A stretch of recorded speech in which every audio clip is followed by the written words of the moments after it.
네, 성도 운동을 통해 열매 맺는 해에 대해서 오늘 말씀을 좀 나눴으면 좋겠습니다. 말씀을 같이 읽어볼게요. 아주 말씀이 센 말씀이네요. 마태복음 11장 11절 말씀입니다. 같이 읽어볼게요. 시작.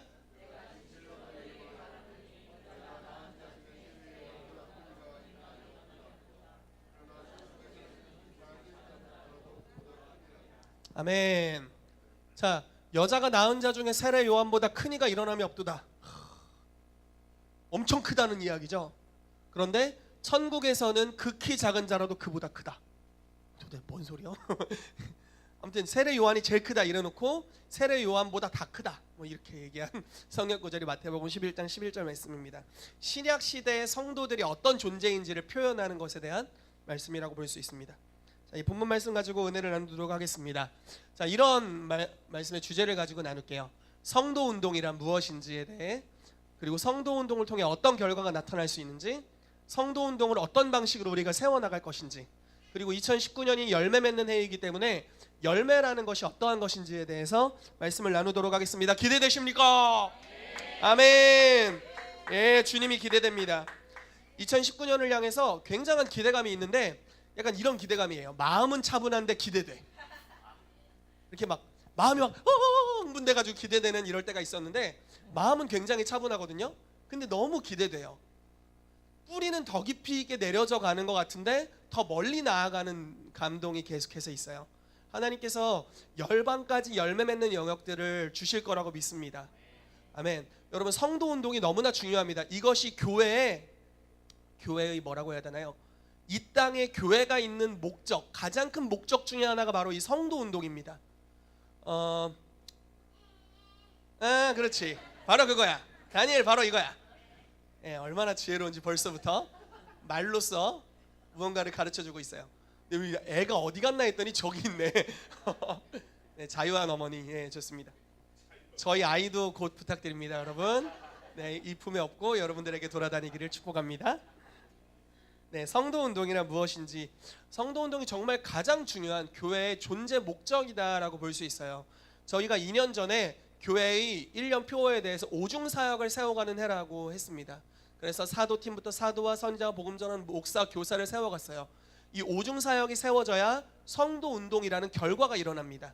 그리고 성도 운동이 일어나야만 이 땅이 하나님의 나라와 같이 변화될 수 있습니다. 아멘이십니까?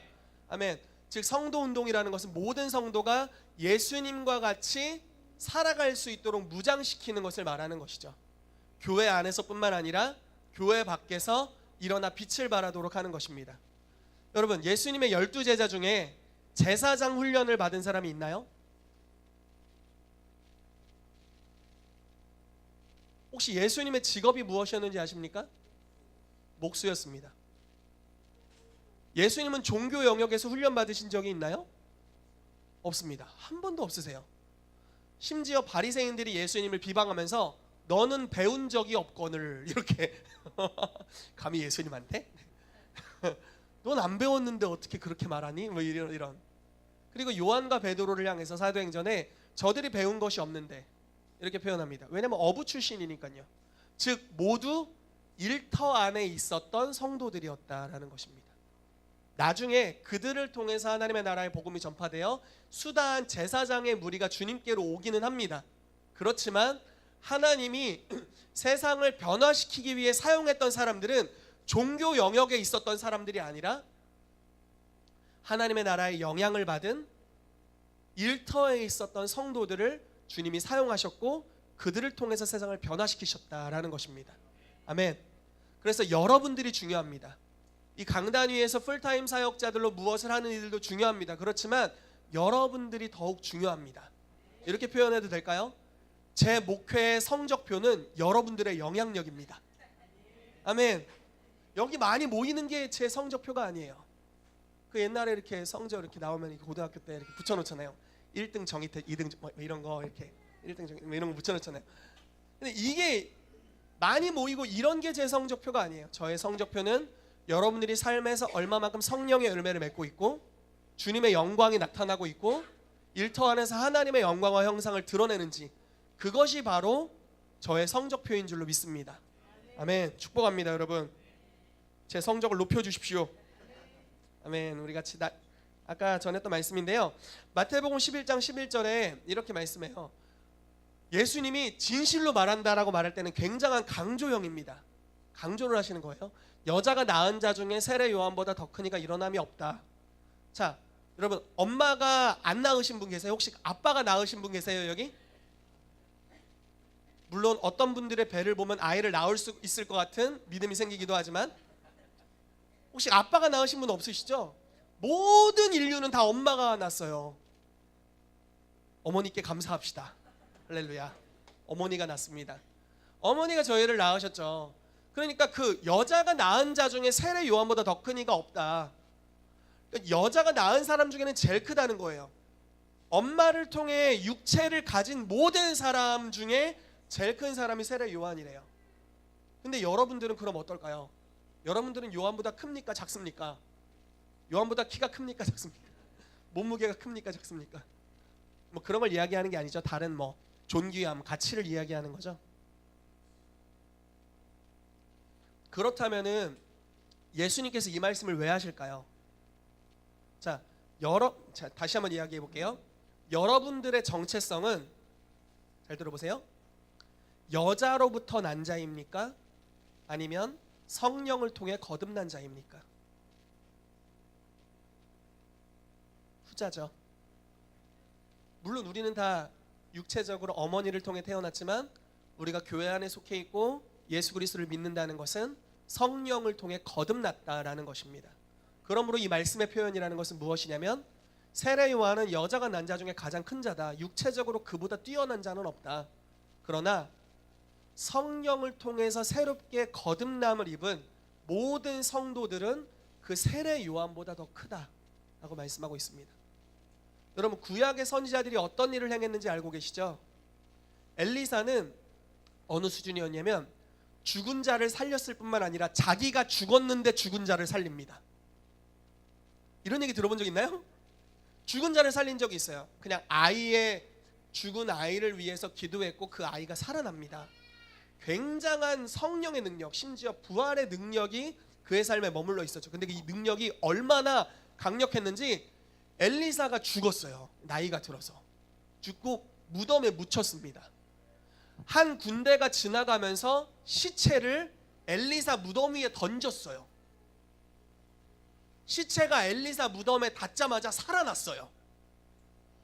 성경에 나오는 이야기죠. 얼마만큼 강력한 하나님의 사람인지 그런 정도의 권능이 역사되었고, 이런 적이 있었습니다. 이스라엘에 너무 기근이 심해서 경제 상황이 이제 막 최악이라는 거예요. 경제 상황이 최악이라서 막 물가가 막 이빠이 올랐어요. 쉽게 말해 밥 한 그릇 20만 원 막 이렇게 된 거예요. 이해되시나요?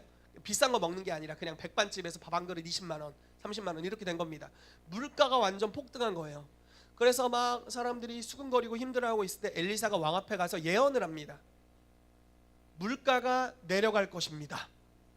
근데 그 옆에 군대 장관이 비웃었어요. 물가가 내려가겠냐? 근데 이렇게 얘기합니다. 물가는 내려갈 것이고 너는 그것을 경험하지 못할 것이다. 어떤 일이 있었냐면, 그 당시에 그 이방 군대가 이스라엘을 이렇게, 예루살렘이 아니었죠. 북이스라엘이니까 사마리아 성을 이렇게 둘러쌌을 때였습니다. 그래서 물가가 올라간 거였어요. 교류가 안 되고 뭘 생산할 수가 없으니까. 자, 물가가 막 올라갔는데 갑자기 어느 날 거지들이, 그러니까 동네의 거지들이 성 안에 먹을 게 없으니까 그냥 이런 생각으로 나갔어요.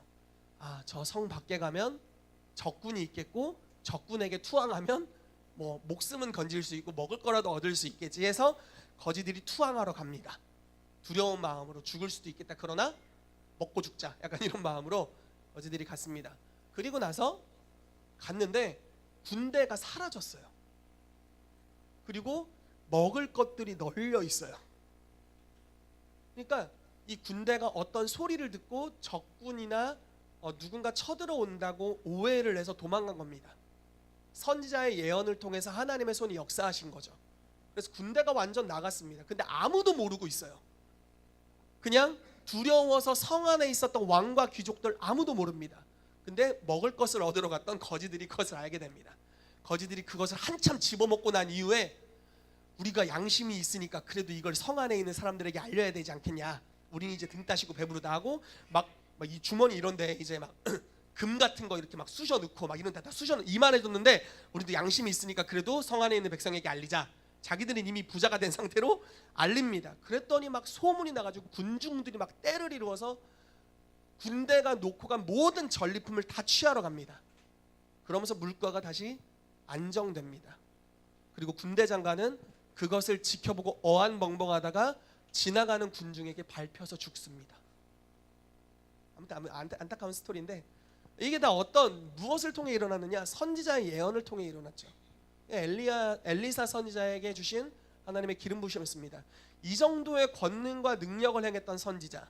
그런데 세례 요한은 그 선지자들 중에 가장 큰 자라고 불리는 자. 심지어 모세보다 뛰어났고 여호수아보다 뛰어났고 다윗보다 뛰어난 여자가 난 자 중에 가장 큰 자예요. 그런데 성도라는 존재는 어떤 존재냐? 그보다 더 뛰어나다. 성도 중에 가장 작은 자라도 세례 요한보다 낫다 라고 성경이 표현하고 있다는 겁니다. 여러분, 여러분들의 가능성을 어디까지 두고 있습니까? 나는 파리야. 그럼 파리처럼 살 거예요. 나는 하나님의 형상이야. 그럼 하나님처럼 살 겁니다. 나는 못돼 처먹었어. 그럼 못돼 처먹게 살 거예요. 이해되십니까? 정체성이 그 사람의 행동을 태어나게 해요. 나는 못돼 처먹었으니까 최대한 안 못되게 보이려고 노력하고 절제하고 살아야지. 이렇게 하면 그 정체성에서 벗어날 수가 없습니다.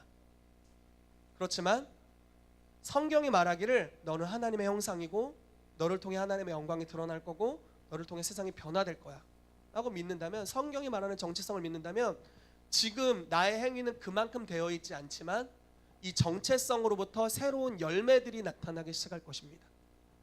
여러분들을 어떻게 보는지가 너무 중요해요. 성경은 예수님이 말씀하시기를 우리는 세례 요한보다 더 큰 자다라고 말씀하고 있습니다. 우리의 정체성, 우리의 가능성을 어디에 두는지가 여러분들의 출발점이 될 겁니다. 계속해서 말씀을 볼게요. 에베소서 1장 17절에서 23절 말씀 읽어볼게요. 시작.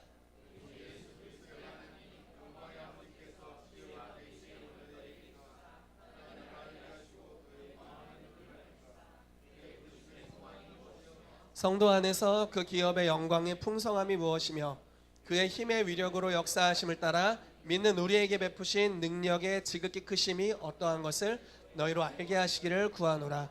그의 능력이 그리스도 안에서 역사하사 죽은 자들 가운데서 다시 살리시고 하늘에서 자기의 오른편에 앉히사 모든 통치와 권세와 능력과 주권과 이 세상뿐 아니라 오는 세상에 일컫는 모든 이름 위에 뛰어나게 하시고 또 만물을 그의 발 아래 교회의 머리로 삼으셨느니라. 교회는 그의 몸이니 만물 안에서 만물을 충만하게 하시는 이의 충만함이니라. 아멘. 교회에서 자주 나눴던 말씀입니다. 에베소 1장 17절 23절 말씀.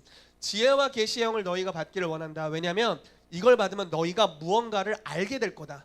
이 알게 된다는 것은 갑자기 새로운 존재가 된다는 것이 아닙니다. 그냥 원래 그 존재인데 자기가 어떤 존재인지를 모르고 있어요. 근데 지혜와 계시의 영이 임하면 네가 어떤 존재인지를 새롭게 알게 될 것이야. 이렇게 이제 얘기해주고 있는 거죠. 어떤 존재입니까? 부르심의 소망이 무엇인지를 알게 될 거래요. 여러분, 우리가 7 영역에 관해서 작년에 나눌 때 특별히 재정 영역에 대해서 공급자에 대해 나눴습니다. 여러분, 우리가 하나님이 어떤 분이신지 알면은 우리가 어떤 존재인지 알게 됩니다. 믿으십니까? 하나님이 부자인가요? 가난한가요? 부자. 하나님 부자예요. 부자. 하나님 부요하신 분이고 할렐루야. 다른 의미로서 웃음이 나는데 할렐루야, 축복합니다. 네, 새로운 스타일이 지금 보이고 있어요. 네, 하나님은 부자이신데 공급자이시죠. 공급자이고 부자이십니다. 그리고 후히 주기를 기뻐하시는 분이세요. 근데 그 하나님이 성경에 많이 기록되어 있고 우리가 그 하나님을 믿음으로 경험할 수 있어요. 자, 그 하나님을 경험하면 어떤 일이 일어날까요? 삶의 공급이 끊이지 않아요. 아멘. 여러분, 내가 요즘 가난한 것 같다 하시는 분, 내가 요즘 공급이 끊어졌다 하시는 분, 공급자 하나님을 만나게 되시기를 예수 이름으로 축복합니다. 이것은 많은 간구로 이루어지는 게 아니에요. 하나님을 알게 될 때 공급이 오게 돼요. 근데 어떤 하나님을 알아야 되냐? 공급자이신 하나님을 알아야 돼요. 아버지이시고 후히 주기를 기뻐하시는 하나님, 부요하신 하나님, 성경에 수두룩박박 기록되어 있어요. 그 하나님을 읽으십시오. 그리고 만나십시오. 그 선하신 하나님을 맛보아 아시게 되시기를 축복합니다. 그 하나님을 경험하면 어떤 일이 먼저 일어나냐면 하나님의 공급이 그 사람의 삶에 임합니다. 그래서 내 일한 것보다 더 많은 것들이 수입이 오게 되고 재정에 관한 지혜들이 오게 되는 거죠. 근데 계속해서 공급이 일어나요. 그러면서 왜냐하면 하나님은 공급자시고 공급자 하나님과 관계 맺고 있으니까. 근데 여기서 점점 어떤 현상이 일어나냐면 하나님이 공급자이신 것 같이 공급을 받는 자에서 공급하는 자로 변화됩니다. 그래서 이 사람도 하나님의 마음을 갖게 돼요. 하나님이 주신 부요함을 가지고 다른 이들에게 흘려보내기 시작합니다. 주님이 아들까지도 심지어 내어주셨던 것 같이 자기의 가장 가치 있고 소중한 것들을 다른 이들에게 흘려보내주기 시작하는 거죠. 그러면서 공급자로서의 공급자 하나님의 형상으로 변화되어가는 역사가 있습니다. 자, 하나님의 한 부분이죠. 부르심의 소망이 무엇인가? 너는 어떤 존재냐? 어떤 부르심을 갖고 있냐? 7 영역 중에 생각할 수 있을 거예요. 하나님을 경험하면서 나는 공급자 하나님의 부르심을 갖고 있구나. 이 땅에 재정을 공급하는 자로 쌓임 나를 부르셨구나. 하나님을 창조주로서 경험했어요. 막 눈송이 막 눈 모양 다 다르잖아요. 별로 감격이 없군요. 10년 전에 저를 보는 것 같은 자연의 감격이 없었다. 막 꽃도 다 다르게 생겼잖아요. 하나님 뭔가 만드실 때 똑같이 만든 게 하나도 없어요. 여러분들 지금 모습과 똑같은 인류는 이 세상에 존재하지 않아요. 전에도 없었고 후에도 없어요. 유일무이한 존재로 우리를 창조하셨죠. 그런 창조주 하나님의 본성, 그 창조주 하나님을 만나면 어떻게 되냐면 창조적인 생각과 아이디어와 예술적인 감각들이 깨어나죠. 그리고 무언가를 만들어내기 시작할 거예요. 그러다가 이제 창조자의 본성이 임하는 겁니다. 그래서 이 사람이 뭘 했는데 여태까지 이 땅에 없던 거야. 없던 예술품들이 막 튀어나오기 시작하고 없던 아이디어들이 막 튀어나와요. 그러면서 창조하는 자로서의 본성을 갖게 되는, 하나님의 형상을 깨달을수록 알수록 여러분들이 어떤 존재인지를 알게 됩니다. 아멘이십니까? 아멘. 또 어떤 사람은 하나님을 치유자로 만날 수 있겠죠. 치유하시는 하나님. 그럼 내가 병들었어요. 치유하시는 하나님을 경험했어요. 내가 치유됐어요. 계속 하나님의 치유자이심을 경험해요. 그러다가 이제 하나님같이 치유하는 자가 됩니다. 형상이 완전히 새로워지는 거죠. 나는 그냥 병들어갖고 집에서 맨날 누워있는 사람인 줄 알았는데, 제가 그랬죠. 하루에 12시간씩 자야 되는 잠만보, 오직 잠을 사랑하는 자, 자지 않으면 살 수 없는 자, 이런 자인 줄 알고 삶을 살았단 말이에요. 그러다가 치유하시는 하나님을 갈망하게 됐고 그 하나님을 경험했어요. 그 하나님을 경험하고 나 치유받았어. 이제 하루에 8시간 7시간만 자도 돼. 가끔 2시간만 자도 살 수 있어. 이렇게 고백하는 것을 넘어서서 치유하는 하나님을 경험했더니 내 형상이 치유자로 변화되어 가는 거죠. 그리고 다른 이들을 치유하는 부르심의 삶을 살아가게 되는 것입니다. 하나님이 어떤 분인지를 우리가 안다면 우리가 바로 그 존재입니다. 놀라운 특권이죠. 여러분, 이 세상에 여러분들의 고민도 많고 고난도 있겠고 어려움도 있겠죠. 그러나 하나님을 아는 것이 바로 영생입니다. 요한복음 17장 1절 말씀에 하나님과 그의 보내신 자 예수 그리스도를 아는 것이 바로 영생이에요. 왜냐하면 그분을 알면 그분의 형상으로 여러분들이 변화될 것이고 그게 원래 여러분들의 존재였고요. 그 능력과 영향력과 열매가 이제 나타날 것이기 때문에 하나님이 우리의 삶에 역사하신다면 우리의 고난은 아무것도 아닌 것이 됩니다. 아멘. 여러분, 이 모든 특권이 성도들에게 있다라는 것입니다. 아멘. 여러분, 시편 149편에 참 이게 설교가 진행되면 이렇게 떠오르면 곤란합니다. 성령님이 다소 곤란합니다. 시편 149편에 이런 말씀이 있어요.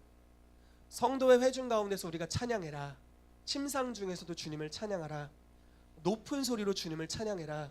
그런데 그 성도들의 입술의 찬양에 하나님의 임재가 있을 것이다. 하나님을 향한 높은 찬양이 있을 것인데 거기 주님의 임재가 흘러나갈 것이다. 근데 그렇게 우리가 주님을 높은 소리로 찬양하게 될 때, 높은 찬양을 하게 될 때 두 수중에 우리의 손에 양날의 검이 생겨서 열방과 귀인들에게 보복할 것이다. 그리고 심판할 것이다. 즉 어둠의 권세들을 향해서 복수하고 심판하고 너 그렇게 하지 마 이렇게 혼내는 특별한 권세가 임할 것인데, 이러한 영광이 뭐 사도 선지자에게 있도다 이런 말씀 없고요, 제사장에게 있도다 이러지 않고 모든 성도에게 있도다라고 표현되어 있습니다. 여러분, 모든 성도는 하나님을 높은 찬양으로 예배할 수 있고, 그렇게 예배하기 시작할 때 특별한 권위와 권세가 주어지는데, 이 권세는 왕들에게 주어진 권세이고 이 권세는 모든 성도들이 사용할 수 있다라는 것입니다. 우리가 처음에 어려울 때는 목사님 기도해 주세요, 제가 머리통이 아파 잠을 잘 수가 없어요, 이렇게 할 수 있죠. 그러나 우리가 평생 기도만 받고 살 수는 없는 거예요. 이해되세요? 제가 중학교 3학년 때 성년세를 받고 나서 머리가 계속 아팠어요. 2년인가 3년 동안 고등학교 2학년 때까지 아팠어요. 막 깨질 듯한 두통, 어떻게 뭐 하지를 못하겠어요. 뭐. 어머니는 두통약을 먹으라고 하시는데 제가 젊을 때 그걸 자주 먹을 수는 없고, 그래서 어떻게 했을까요? 그냥 기도원에 기도받으러 갔죠. 받으면 2박 3일 괜찮아. 유통기한이 딱 약발이 한 3일 정도 가더라고요. 그리고 또 아파요. 평생 받으러 가야 돼, 3일에 한 번씩. 그렇게는 못 살죠.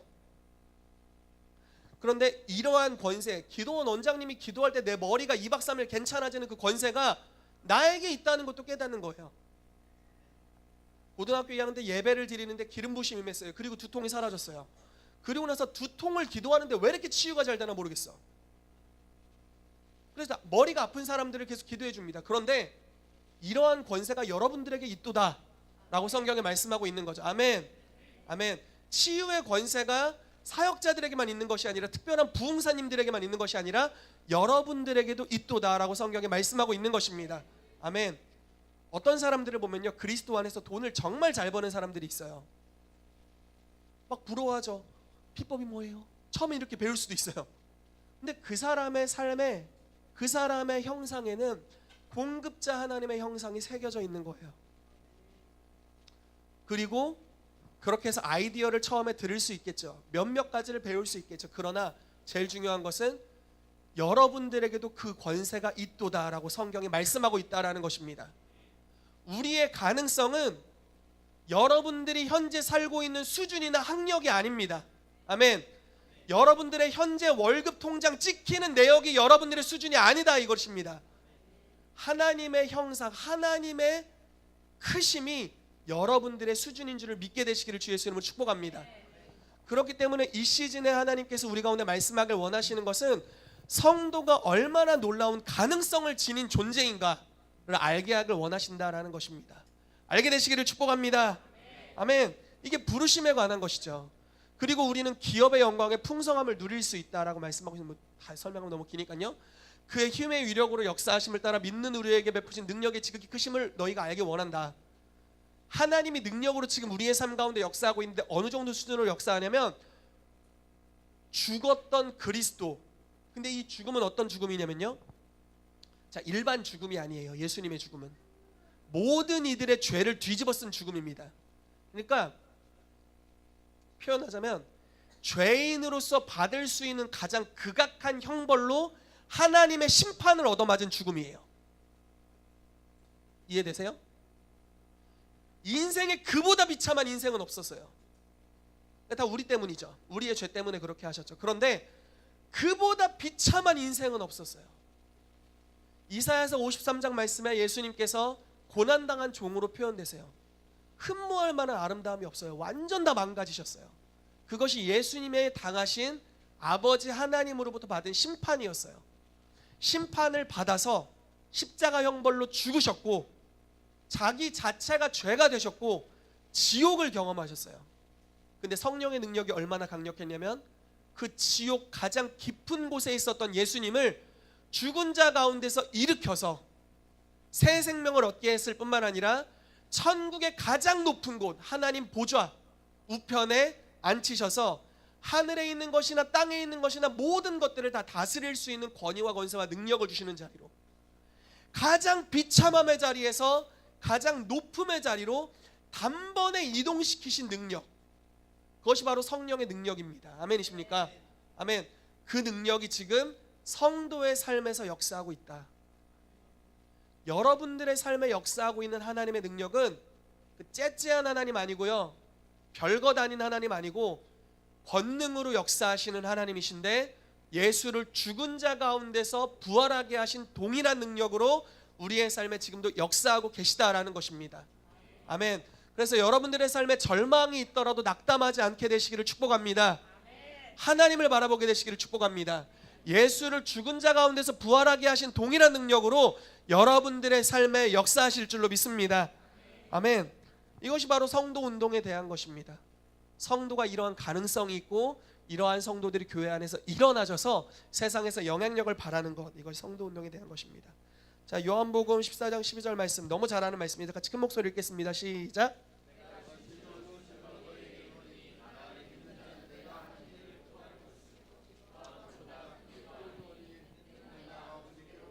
아멘. 하도 많이 이야기해서 넘어가도록 하겠습니다. 예수님이 하는 만큼 여러분들도 할 수 있습니다. 아멘.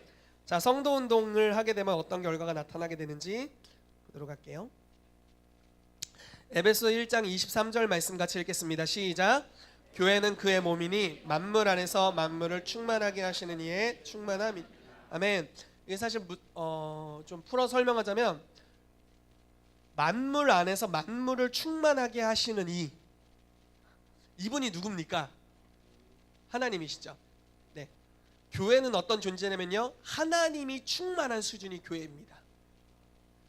다시 표현해 볼게요. 하나님을 좀 이렇게 뭐라고 표현하나요? 좀 인간적인 모습으로 표현한다면, 하나님이 성령 충만하실 때가 교회의 수준입니다. 성경이 이렇게 표현해요. 하나님의 어리석은 것이 사람보다 지혜 있고 하나님의 약한 것이 사람보다 강하니라. 주님은 사도 야고보를 순교에 처했던 헤롯을 심판하는 데 있어서 더 큰 로마 군대를 대령하거나 그러지 않았어요. 벌레 하나를 사용했습니다. 벌레 하나를 사용해서 헤롯이 충이 먹어 죽었어요. 가장 약한 것을 통해 그 당시 아무도 건들지 못하는 권력자를 단번에 없애버리실 수 있는 하나님. 권력자도 하나님의 손에 아무것도 아니다. 이게 하나님의 권능이죠. 벌레, 진짜 그 헤롯이 얼마나 기고만장했을까요? 예수님을 십자가에 못 박는 것에 가담하고, 그리고 사도들을 못 박고 목을 베고 교회를 핍박하면서 내가 원하는 대로 다 할 수 있구나, 이렇게 살았겠죠. 그런데 어느 날 벌레 한 마리 때문에 죽었어요. 베드로를 죽이려고 했지만 베드로가 이제 천사가 도와서 탈옥했죠. 그리고 나서 곧이내 벌레 먹어 죽었어요. 얼마나 비참한 말로입니까? 세상에 아무리 뛰어난 권세도 하나님의 약하심보다 약해요. 하나님은 가장 약한 걸 사용해서 가장 강한 걸 별거 아니다 니네, 이렇게 말씀하길 기뻐하시는 하나님이라는 거예요. 고린도전서 1장에 나오는 십자가의 도에 관한 것이죠. 그런데 교회는 하나님의 약함이 아니에요. 교회는 하나님의 지혜 없음이 아니에요. 교회는 하나님의 충만한 수준이에요. 교회는 하나님의 강했을 때의 능력을 가져야 된다는 거예요. 오늘날 교회의 수준은 어떤가요? 하나님이 강했을 때의 수준인가요? 하나님이 약했을 때의 수준인가요? 하나님이 없을 때 수준인가요? 점검해 봐야 된다는 거예요. 우리의 정체성, 교회의 정체성, 교회라는 것을 어떻게 정의하나요? 성도들이 모여있는 공동체를 교회라고 정의합니다. 아멘이시죠? 자, 이 공동체의 권능은 어느 정도여야 하냐? 하나님의 충만함의 수준이다. 예언서에는 이런 표현이 있어요. 그날 어떤 특정한 날이 이를 건데, 너희 중에 약한 자는 다윗 같겠고 너희 중에 다윗과 같은 자는 하나님의 사자와 같으리라. 자, 다윗은 어떤 사람이었나요? 한 번도 진 적 없었던 용사, 하나님의 약속을 완전히 성취했던 자, 구약 한복판에서 신약적인 삶을 살았던 사람, 거의 너무나 대단한 사람이죠. 언약의 사람이었고요. 심지어 이사야서 55장 말씀에는 내가 너희에게 은혜를 줄 건데 언약을 하겠는데 다윗에게 허락한 확실한 은혜다, 언약이다, 이렇게 말씀합니다. 그 정도로 다윗은 특별한 사람이었어요. 그런데 우리 중에 만약에 빌빌빌빌 거리는 사람은 다윗 같을 거다. 다윗은 빌빌거린 적이 없어요. 너희 중에 만약에 약한 자가 있다면 그가 하나님 안에 온다면 그는 다윗같이 될 것이다. 그리고 만약에 다윗처럼 원래 용맹했던 성령 충만했던 사람이 있다면 여호와의 사자와 같을 것이다. 여호와의 사자가 애굽을 멸망시켰어요. 그러니까 한 사람의 영향력이 얼마만큼 커질 수 있는지에 대해 성경이 계속적으로 예언하고 있는 거죠. 근데 그것이 바로 지금이 그 예언이 성취될 때인 줄로 믿습니다. 그러므로 여러분, 수많은 성경에 기록되어 있을 뿐만 아니라 수많은 사역자들이, 수많은 예언자들이 예언하는 것은 오늘날의 시대가 성도 운동의 시대다라는 거예요. 약 30년 전에, 약 30년 전, 한 40년 전 정도에 선지자 회복 운동이 있었습니다. 그리고 이제 1980년도에 선지자 회복 운동이 있었어요. 그 이전에 중보기도 사역이 회복됐어요. 그리고 선자 운동이 회복됐어요. 그리고 그 이전의 부흥들에서는 교사, 목사, 복음 전도자가 회복되었어요. 그리고 1980년대에 와서 선지자 회복 운동이 있었습니다. 오늘날 선지자가 존재한다. 그리고 1990년대에 이르러서는 이제 사도 운동이 일어나서 회복되기 시작했어요. 그러면서 예언 사역자들이 계속해서 예언하는 것은 오중 사역이 회복되었기 때문에 이제 성도 운동이 일어날 때다라고 예언하고 있는 것입니다. 어떤 성도들? 예수님과 같이 일하는 하나님의 성도들이 일어날 때이다. 어디서 일어나냐? 교회 안에서 일어나냐? 아니요. 일터에서 일어나게 될 거다. 가정에서 일어나게 될 거고 그들의 삶의 현장에서 일어나게 될 것이다 라는 것입니다. 아멘. 여러분들이 그런 존재인 줄로 믿습니다. 이 시즌에 하나님이 나를 얼마만큼 가치 있게 창조하셨는지를 새삼 보면서, 거울을 보시면서 깜짝 놀라게 되시는 시간이 되시기를 축복합니다. 거울을 보고 와, 하나님이 여기 계시네 이렇게 하는, 아멘. 이건 교만이 아니죠. 이것은 겸손입니다. 아멘. 하나님이 나를, 충격입니까? 아멘입니다. 아멘. 이게 바로 겸손이에요. 거울을 보면서 하나님이 여기 있어. 깜짝 놀랐네. 네, 내 아내와 남편을 보면서 하나님이 여기 있구나. 이것이 바로 겸손이에요. 하나님이 우리를 창조하신 본연의 모습 그대로 보는 것. 아멘. 그렇게 되시기를 축복합니다.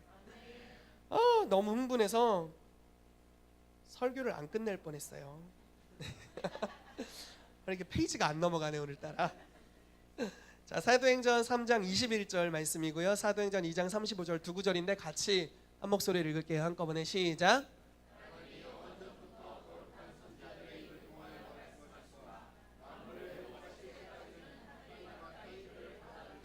내가 내 원수로 내 발등상 되게 하기까지 내 우편에 앉았으라 하셨도다 하였으니. 아멘. 자, 이 두 가지 말씀은 만물을 언제 회복하실 것이냐에 대한 말씀입니다. 자, 여러분 질문을 할게요. 만물이 회복되고 예수님이 오실까요? 아니면 예수님이 오셔서 만물을 회복하실까요?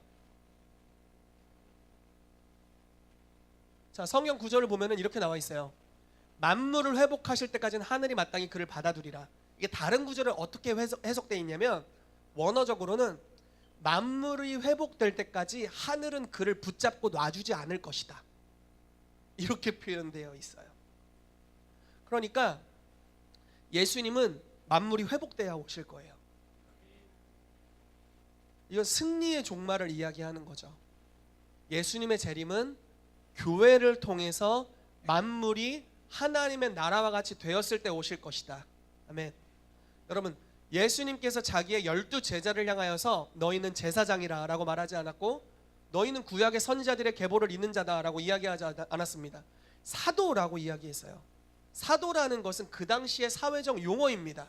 어떤 것이냐면, 사도가 어느 이제 정복지에 가서 그곳을 로마 황제가 있었던 곳과 똑같이 복제해 놓습니다. 로마에 목욕탕이 있으니까 그 도시에도 목욕탕을 만들고, 로마에 도로가 잘라 있으니까 그 도시도 도로를 내고, 로마에 콜로세움 경기장이 있으니까 그 도시에도 콜로세움 경기장을 만들고, 이런 식으로 로마 황제가 어느 날 정복지에 갔을 때 내 고향과 똑같구먼 이렇게 하는 곳을 만드는, 충청도로 만드는 것, 그것이 바로 사도의 부르심의 목적이에요. 그게 그 당시 로마 사회 용어였습니다. 그래서 때로는 쉽게 말해서 해군 대장이 사도라는 용어를 가졌고요, 때로는 우리나라에 왔던 총독부 같이, 빌라도 총독 같이 그런 총독이 사도라는 임명을 가졌고 뭐 다 다릅니다. 어쨌든 사도의 목적은 로마와 같이 만드는 것. 근데 예수님께서 이렇게 말씀하시는 거예요. 너희는 사도다. 내가 너희를 보낸다. 자, 이것의 목적은 무엇입니까? 내가 너희를 이 땅에 보내는 것은 이 땅으로 하여금 단순히 하나님을 예배하고 여기서 끝나는 게 아니다. 성전 많이 세우는 게 아니다. 내가 이 땅에 재림할 때 이 땅에서 하나님의 나라를 볼 수 있겠니? 이렇게 물으시는 거죠. 아멘이십니까? 하나님께서 여러분들에게 줄로 재어준 각자의 구역이 있습니다. 여러분들 각자에게 주신 영향력의 자리가 있어요. 그건 작겠지만 서서히 커져갈 것입니다. 예수님이 재림하셨을 때 그곳에서 천국과 같은 모습을 볼 수 있겠니? 라고 물으시는 겁니다. 그것이 정말 사랑과 용납이 풀어진 장소이고 하늘의 부요함이 있는 장소이고 하늘의 창조적인 능력이 있는 장소이고 그런 곳이니? 이렇게 물으신다는 거죠. 사도를 임명했다는 것, 신약 시대의 사역자 중에 첫 번째로 사도를 임명했다는 것은 예수님의 재림에 대한 목적이 나와 있는 거예요. 내가 이 땅에 오기 전에 이 땅이 회복된 것을 보길 원한다. 내가 재림에서 왔을 때는 이 땅이 나의 나라와 동일한 모습이 되어야 된다 라고 말씀하시는 거죠. 그래서 예수님의 재림은 만물이 회복될 때까지는 하늘이 붙잡아 놓을 겁니다. 근데 만물을 누가 회복할 것이냐? 자, 아까 전 구절에 교회는 그의 몸이니 만물을 충만하게 하시는 이의 충만함이니라. 교회가 바로 그 역할을 감당하게 될 것이다 라고 성경 곳곳에서 말씀하고 있다라는 것입니다. 에베소 3장 말씀 제가 여기다 안 적어놨는데 에베소 3장 말씀에 이런 말씀이 있어요. 이제는 교회를 통하여서 하늘에 있는 통치자들과 권세자들에게 하나님의 각종 지혜를 알게 하는 때이다. 하늘의 천사들도 하늘의 역사하는 어둠의 권세들도 이제 교회를 통해 나타나는 하나님의 완전한 지혜에 깜짝 놀라게 될 것이다. 왜냐하면 교회는 하나님의 약함이 아니라 교회는 하나님의 충만함이니까. 여러분들이 바로 그런 존재인 줄로 믿습니다. 아멘. 우리 옆 사람 보고 인사합시다. 당신의 얼굴을 보니 하나님의 얼굴이 보입니다. 아멘. 아멘. 예, 우리 앞뒤 사람과도 인사합시다. 당신의 얼굴을 보니 하나님의 얼굴이 보입니다. 아멘. 이것이 성도의 정체성입니다. 아멘. 아멘. 뭐 삿대질도 하고 막 장난 아닌데요 지금.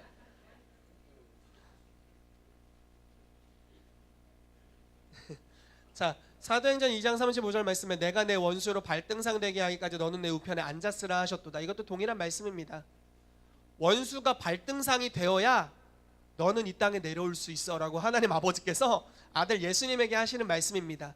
자, 이 말씀의 원 구절이 어딘 줄 아세요?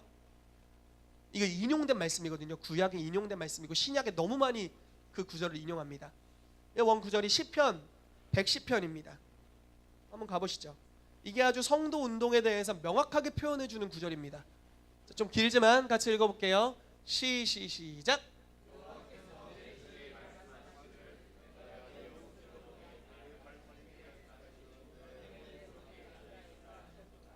여호와께서 시온에서부터 주의 권능의 귤을 내보내시리니 주는 원수들 중에서 다스리소서. 주의 권능의 날에 주의 백성이 거룩한 옷을 입고 즐거이 헌신하니 새벽 이슬 같은 주의 청년들이 주께 나오는도다. 여호와는 맹세하고 변하지 아니하시리. 이르시기를 너는 멜기세덱의 서열을 따라 영원한 제사장이라 하셨도다. 주의 오른쪽에 계신 주께서 그의 노하시는 날에 문 나라를 심판하여 시체로 가득하게 하시고 여러 나라의 머리를 쳐서 깨뜨리시며 길가의 시냇물을 마심으로 그의 머리를 드시리로다. 아멘. 자, 이게 그 유명한 말씀입니다. 여호와께서 내 주에게, 다윗이 쓴 시편입니다. 여호와께서 내 주, 이 주님은 우편에 계신 하나님입니다. 주의 하나님 아버지의 오른쪽에 계신 예수 그리스도를 말하고 있습니다. 여호와께서 내 주에게 말씀하시기를 내가 내 원수들로 너의 발등상이 되게 하기까지 너는 내 우편에 앉아 있으라. 우편에 계신 분이 누군지 우리는 알고 있죠. 예수 그리스도시죠. 여호와께서 시온에서부터 주의 권능의 규, 홀, 막대기 이런 겁니다. 권위를 상징하는 지휘자의 막대기 같은 겁니다. 권능의 규를 보내시리니 주는 원수들 중에서 다스리소서. 하면서 막 새벽이 이슬 같은 이런 이제 찬양에 나오는 그 주의 권능의 날에 주의 백성이 거룩한 옷을 입고 즐거이 연신하니, 우리 학생부에서 옛날에 많이 했었는데, 새벽 이슬 같은 주의 청년들이 주께 나오는도다, 유명한 말씀이 있고요. 그러면서 갑자기 맹세하고 변하지 아니하시리라 이르시기를 너는 멜기세덱의 서열을 따라 영원한 제사장이다 라고 나옵니다. 자, 내가 권능의 귤을 보낼 거고 너는 나와 같이 있어. 원수를 내 발판 삼을 거야. 그래서 권능을 보내십니다. 그리고 청년들이 일어난다고 하고 뭐 이렇게 쭉 나옵니다. 그리고 예수님께서 뭐 깨트리신다, 어둠의 권세를 깨트리신다 나옵니다. 그리고 중간에 갑자기 멜기세덱의, 이게 뭐 개역 한글판 따라 말하면 멜기세덱의 반차를 쫓는 제사장이다라고 말합니다. 여러분, 예수님은 아론 계열의 제사장입니까? 멜기세덱 계열의 제사장입니까? 이 뭔 소리입니까? 네.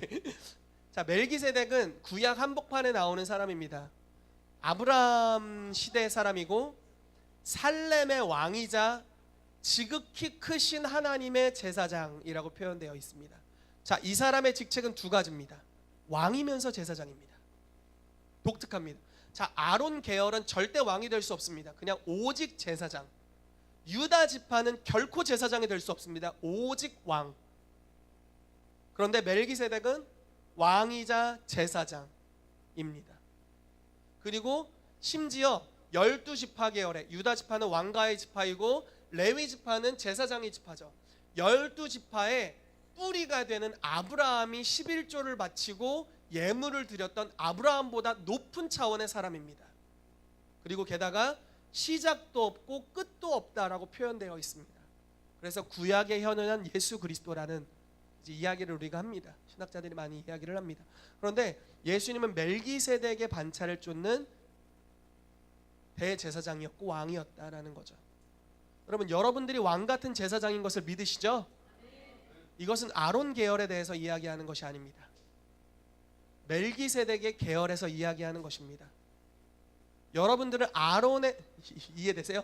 받을 만한 자는 받으시기를 축복합니다. 이걸 다 설명할 시간은 없어서, 자, 여러분들은 아론의 계열을 이은 제사장들이 아닙니다. 여러분들은 예수님과 같이 멜기세덱의 계열을 이은 제사장인 줄로 믿습니다. 자, 멜기세덱의 계열을 이었다는 것은 무엇이냐면 성전에서 하나님을 섬겼을 뿐만 아니라 세상에서 영향력을 바라는 자들이었다라는 것입니다. 너무 귀여운데? 세상에서 영향력을 바라는 왕의 직임을 가지고 있었다라는 것입니다. 다시 얘기해 볼게요. 예수님은 제사장 출신인가요? 예수님은 제사장 교육을 받았나요? 아니죠. 예수님은 제사장 교육을 받은 적이 없습니다. 일터에 계셨어요. 그냥 목수하다가 갑자기 요한에게 세례 받으시고 설교하러 다니셨어요. 그 전까지 설교 안 하셨어요. 그러니까 일터의 현장에 있으셨던 분이시다라는 겁니다. 제가 볼 때는 신약의 사도들 중에 제대로 교육받은 사람 사도 바울밖에 없는 것 같아요. 그 외에는 10%도 안 되죠. 그 외에는 다 일터의 현장에 있었던 사람이다라는 겁니다. 여러분, 혹시 대단한 하나님의 능력과 권세를 여러분들이 풀타임 사역자에게 양보하지 않나요? 예를 들어 볼게요. 내 삶은 이렇게까지는 나타나면 안 돼. 말도 안 되는 소린가? 혹시 여러분들의 가치 기준을 너무 낮춰놓은 게 아닌가 싶은 거예요. 예수님은 목수인데 예수님이었어. 베드로는 어부인데 베드로였어. 요한은 그물을 던지는 베드로의 그물을 깁는 사람이었어요. 그런데 천국 왔다 갔다 해. 종교 교육을 받지 않았어요. 자, 이 이야기를 하는 거예요. 종교의 교육을 받은 적이 없어요. 그물 깁다가 반모섬에서 하늘 올라갔어요. 계시록 쓰고 막. 베드로 그물 던지다가 막 사람 낚고 막. 요즘 낚는다는 표현이 이상하게 많이 쓰여지기 때문에 조심스럽지만 어쨌든 사람을 낚는 사람이 됐죠. 베드로 설교 훈련 받은 적 없을 텐데, 학교에서 배운 적 없을 텐데, 신학교 나와본 적 없을 텐데, 초자연적인 능력을 행했고 심지어 그의 그림자라도 닿기를 사람들이 바랬답니다. 그림자라도 닿으면 치유되니까. 예수님 망치로 못 두드리다가 이렇게 누가 만지면 치유되고.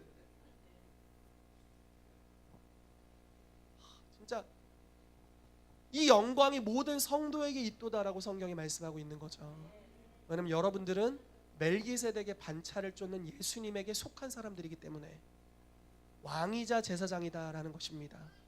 그동안 교회에서 제사장의 역할이 많이 강조된 것 같아요. 그래서 심지어 이제 모든 성도를 사역하게 해야 된다라고 이야기할 때 어느 정도 약간 왜곡된 수준은 어느 정도 되냐면, 자, 교회 오중 사역이 풀어졌습니다. 모두가 사역할 수 있어요. 그러니까 교회에서 사역 훈련 받으시고 교회에서 사역하세요.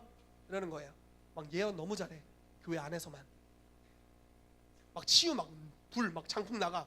근데 다 세상에 나갈 사람들이 다 교회에 와 있어. 이거는 부흥이 아니죠. 이거는 가둔 거죠. 주님은 이런 거를 흩으시기를 굉장히 기뻐하세요.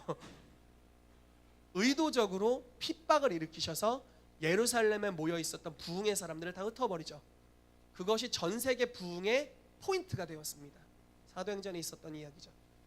12사도 외에 다 떠나갔어요. 12사도 외에 다 핍박 때문에 떠나갔어요. 떠나가면 다 부흥이 일어났어요. 사마리아도 부흥이 일어나고. 그러니까 여러분, 중요한 것은 여러분들의 삶의 현장에서 여러분들이 사도들만큼 할 수 있다라는 것입니다. 이게 성경에서 말씀하고 있는 바입니다. 성경에는 이스라엘에는 이른 비와 늦은 비가 있습니다. 이른 비는 씨를 뿌리기 위한 비이고 늦은 비는 추수를 위한 비입니다. 사도행전 2장에 나타났던, 그리고 요엘서 2장에 예언하고 있던 사도행전 2장의 성령 강림과 부흥의 역사는 이른 비의 역사였습니다. 씨를 뿌리기 위한 역사였습니다. 그런데 이른 비보다 늦은 비가 훨씬 더 비가 많이 내립니다. 그리고 늦은 비는 추수를 위한 비입니다. 그렇다는 것은 사도행전 2장에 이른 비가 내렸다면 이제 늦은 비가 우리에게 남아있다라는 것이고, 씨를 뿌리기 위한 하나님의 권능이 그 수준이었다면 영혼을 전 세계적으로 추수하기 위한 하나님의 권능은 훨씬 더 강력하게 임할 것이다 라는 것이고, 이른 비 때 성령의 비를 맞은 사도들이 초대교회에 그와 같이 행동했었다면 늦은 비를 맞는 모든 성도들은 그들보다 더욱 우수하게, 더욱 뛰어나게, 강력하게 나아갈 수 있다라는 것입니다. 여러분, 그러므로 우리의 가능성을 여러분들이 지금 생각하는 그 이상으로 두게 되시기를 축복합니다. 우리는 지금 훨씬 더 발전된 강력한 영역으로 나아갈 수 있습니다. 그럼 그런 이야기 듣지 않나요? 사도 바울은 손수건, 자기가 사용하는 손수건을 전달해 줬대요. 그럼 치유가 일어났대요. 앞치마, 일할 때 입고 있는 앞치마입니다.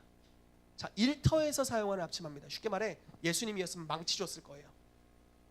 일할 때 사용하는 앞치마를 벗어서 병든 자 위에 얹으니까 치유가 일어났대요. 근데 오는 날은 어떤지 아세요? 어떤 치유 집회 현장을 유튜브로 봤어요. 근데 치유가 일어났어. 치유 집회를 녹음했어. 그리고 누군가에게 들려줬어. 그러니까 치유가 계속 일어나. 여러분, 송기철 장로님 집회에서 나오는 간증들이 많이 있죠. 그 영상, 비디오 영상, 치유 집회를 하는 영상을 그냥 찍어가지고 그 영상을 시청하는 사람들이 치유받아요. 바울보다 더 대단한 것 같아. 장로님은 종교적 교육을 받으신 적이 없으세요. 치유 사역이 너무 강력해져서 이걸 내려내야 되나. 교수님이시거든요. 그분이 건국대인가 교수님이신데 이 교수직을 내려놔야 되나 했는데 갑자기 승진이 돼버렸어. 그래서 학과장인가 되셨나? 아마 그럴 거예요. 그래서 내려놓을 수가 없게 됐대요. 주님은 그 일터의 위치에서 성도 운동의 표징으로서 그분이 남아있기를 원하시는 거죠. 여러분들도 그보다 더 대단하게 할 수 있다라는 거예요. 하나님께서 그런 기름 부으심과 능력을 우리에게 주셨다라는 것입니다. 그래서 우리가 갈 수 있는 영역은 정말 많이 있습니다. 일터 안에서 일어나 빛을 발하고 성도 운동을 통해서 예수님이 하셨던 일들을 세상에 풀어내도록 여러분들이 그렇게 하게 되시기를 축복합니다. 아멘. 너무 흥분해갖고 시간을 너무 많이 끌었지만 빨리 넘어가 보도록 하겠습니다. 그래서 어떻게 우리가 세워갈 것이냐? 오중사역을 풀어내므로 세워갈 것입니다. 어떻게 성도운동이 일어날 수 있느냐? 오중사역이 풀어져야 성도운동이 일어날 수 있습니다. 자, 짧게 설명을 하자면 예수님께서는 5가지 기름 부음을 가지신 분이셨고, 저와 여러분들은 1가지 또는 2가지의 주요하고 강력한 기름 부으심이 있지만 5가지 모두를 가지진 못합니다. 그러므로 오중사역이 팀으로 풀어질 필요가 있습니다. 그럼 예수님의 5가지 색깔의 기름 부으심을 우리가 다 받을 수 있기 때문에 그렇습니다. 그래서 오중사역과 정렬되는 것이 하나의 열쇠입니다. 그래야 성도운동이 일어날 수 있죠. 그리고 오중사역 소그룹을 통해 성도운동을 우리가 세워나갈 겁니다. 그래서 저희가 소그룹을 이제 2월 정도부터 시작하려고 지금 계획하고 있습니다. 사도팀에서 소그룹을 하나 만들 거예요. 지금 계획하기는 요셉 형제님이 하기로 했습니다. 경제에 대한 영역에 대해서 해주시기로 했어요. 그러니까 사도팀은 영역이 굉장히 다양하잖아요. 뭐 경제도 있고 예술 영역도 있고 굉장히 다양한데 이번에는 경제 영역에 대해 해주시기로 했습니다. 제가 경제를 가르치는 것보다 저분이 가르치는 게 훨씬 낫고 기름 부으심이 있습니다. 아멘. 선희자팀 소그룹을 우리 수아자매님이 담당하기로 했고 우리 보경자매님이 보조를 해주시기로 했습니다. 제가 예언을 가르치는 것보다 이분들이 하는 게 훨씬 낫습니다. 아멘. 그리고 또 저희가 복음전도자팀 소그룹을 만들기로 했는데 지금 바울 목사님이 지금 구상하고 계시고, 목사팀 소그룹을 희훈 전사님이 하실 겁니다. 맞나요? 교사팀 소그룹을 학기 전사님이 해주실 거예요. 그래서 5가지 소그룹을 2월에 시작할 겁니다. 그 전에 좀 소개하는 시간도 가지고 하려고 해요. 그리고 여러분들이 여기 접속하셔서 참여하십시오. 제가 이제 제 정책은, 교회에 대한 저의 정책은 이렇습니다. 오중사역 팀은 좀 프로페셔널로 가려고 해요. 사도 팀 소속돼 있다면 정말 개척을 한 사람, 이런 프로페셔널로 가려고. 선지자 팀 하면 이제 예언이 능숙하고 그냥 버튼만 눌러도 예언 툭 튀어나온다, 이런. 그리고 모든 성도들이 오중사역 팀에 가입해야 된다, 이거는 이제 빼려고 합니다. 그래서 오중사역 소그룹을 우리가 할 거고, 이거를 몇 개월이라고 했죠? 2개월인가 3개월인가요?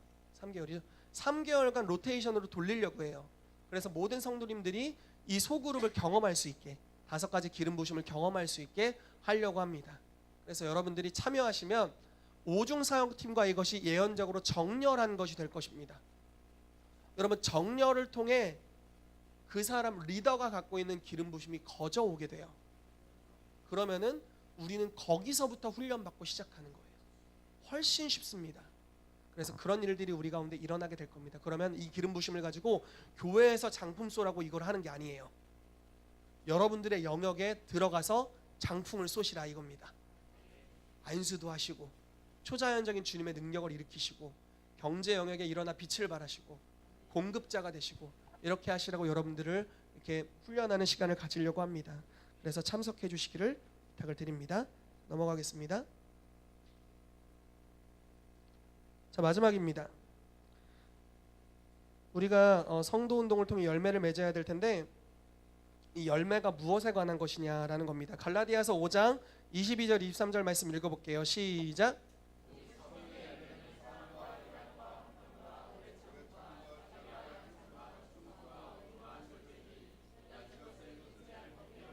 아멘. 아멘. 그렇습니다. 자, 여러분, 성령의 열매를 잘 보세요. 사랑, 혼자 할 수 있나요? 희락, 혼자 미쳤죠? 네. 화평, 나는 화평의 사람이야. 근데 혼자 있어. 나는 화목하게 하는 사람이야. 근데 혼자만 다녀. 그러니까 화목하지. 아무하고도 관계 맺지 않으니까 화평한 거예요. 결혼 한번 해봐. 이 화평이 얼마나 위대한 단어인지 바로 깨닫게 됩니다. 화목이라는 것이 얼마나 강력한 단어인지를 깨닫게 돼요. 교회 그냥 출석하는 거 말고 공동체 안에 들어가 보십시오. 화목이 얼마나 무섭고 대단한 단어인지 깨닫게 됩니다. 용납, 이런 거 대박인 단어예요. 이런 거는 진짜 관계 맺지 않을 땐 절대 모르는 것들. 성령의 열매에 대한 거죠. 오래 참음. 어떤 사람은 자기 성질도 못 참는데 관계를 맺어보십시오. 그럼 오래 참음이 무엇인지 발견하게 됩니다. 자비, 양선, 충성. 스스로에게만 충성해. 근데 권위 안에 들어갔을 때 충성이 무엇인지 알게 되죠. 자, 온유함, 절제. 자, 성령의 열매는요, 다 관계에 대한 것이에요. 그리고 성품에 대한 것입니다. 여러분, 그러므로 2019년에 여러분들 열매 맺게 될 것인데 교회의 관계 안으로 들어오십시오. 아멘. 소그룹 안으로 들어오세요. 출석하는 걸로 한계가 있어요. 예배 많이 오는 걸로 한계가 있어요. 반드시 한계가 있어요. 조금 저주 섞어서 반드시 한계가 있어요. 열매 맺기까지 못 갑니다. 왜냐하면 성령의 열매는 관계적인 것이기 때문에 그래요. 관계 안으로 들어오십시오. 뭐 사역할 수 있어요. 손에서 장풍 나갈 수 있어요. 그러나 그건 열매는 아니에요. 그냥 장풍이죠. 성령의 능력과 열매는 다르죠. 능력은 한 번의 임파테이션을 통해서 나타날 수도 있어요. 한 번의 성령 세례를 통해서 나타날 수 있습니다. 방언받는 것과 똑같죠. 그냥 성령 세례 어느 날 삐쩍 놀다가 집에 끌려가고 안수 한 번 얻어맞았는데 같이 방언이 터져 나왔어요. 근데 막 손에 막 치유의 기름 부심이 막 이렇게 할 수 있어요. 성품은 단번에 안 돼요. 성품은 공동체 안에서 이루어집니다. 연단이라는 과정을 거치게 되죠. 그런데 2019년 여러분들이 열매 맺게 되시기를 축복하고, 그러기 위해서는 반드시 교회 공동체 안으로 더 깊이 들어오십시오. 소그룹 안에 소속되시고 또 교회 분들과 관계 맺으시기를 축복합니다.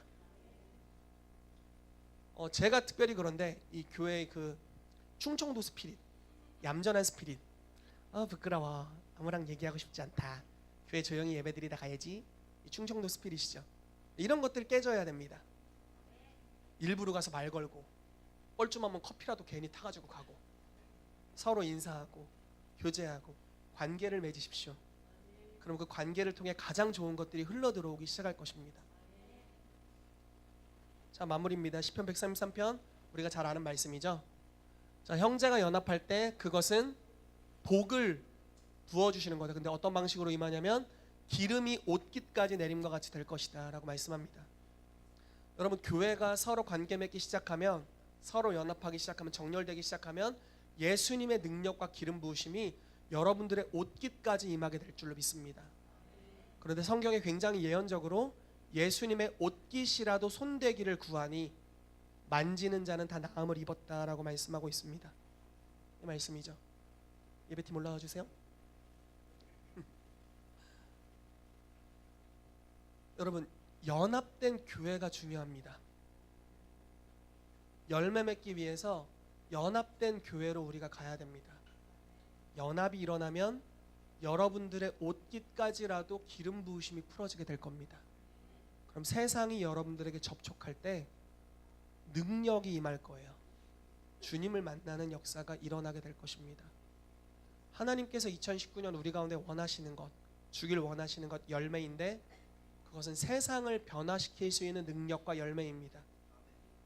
성도가 얼마만큼까지 할 수 있는지를 우리로 깨닫게 하길 원하시고, 우리의 정체성을 새롭게 세워주시고, 성도가 연합하게 될 때 새로운 차원의 기름 부으심이 임하게 될 것이고, 그 기름 부으심이 임해서 우리가 이제 세상 가운데 관계로 들어가야 됩니다.